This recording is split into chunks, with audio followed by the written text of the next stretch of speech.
Sırtımı dayadım yalnızlığıma, elimde mektubun leleği, daldım uzağa.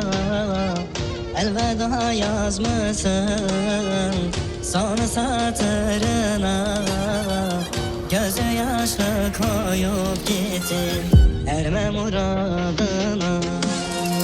Rezil olasın günü görmeyesin, kırdığın şu kalbe leleğe muhtaç olasın. Dilerim Allah'tan yüzünü gülmesin, kalbindeki kor ateşin dinmek bilmesin. Avluya kök, ağlıyor gibi ya. Birçok defa bunu denedim. Hatalarım var bulamadığım ama birçok defa bulup eledim. Gözümde yaş var görmüyorlar. Dünya beni gülüyor sanıyor. Aylar yıllar aşklar bana. Gücün varsa göster bana. Deniyorsun, deniyorsun. Ölemiyorsun bak biliyorsun. Öyle kolay ölünmez ama ölüm varsa gönder bana. Anlat bana nasılım. Sen de benim gibi asılı mısın? İpin ucunda sen ve ben. Alnıma niye yazılı mısın? Sarhoşum ama geceden değil. İstemiyorum aşk dinlenmeyi. Takılsana ayağım dümdüz yollarda, bir ahım bir bedduam var, o an onu hatırla. Allah'ın kudreti seni bağışlar da, sen bana ettikleri unutulur sanma. Rezil olasın günü görmeyesin, kırdığın şu kalbe leleğe muhtaç olasın.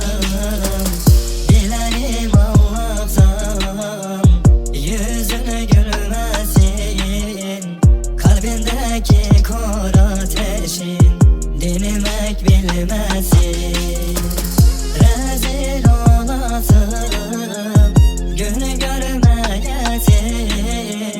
kırdığın şu kalbe leleğe muhtaç olasın. Dilerim Allah'tan yüzünü gülmesin, kalbindeki kor ateşin dinmek bilmesin.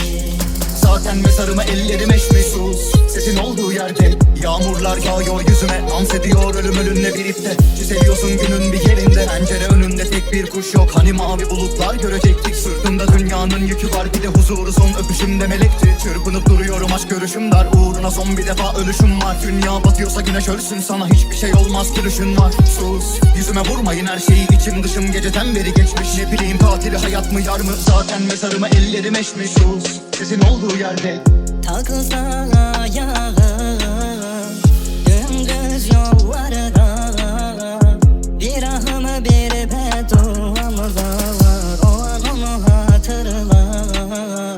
Allah'ın kudreti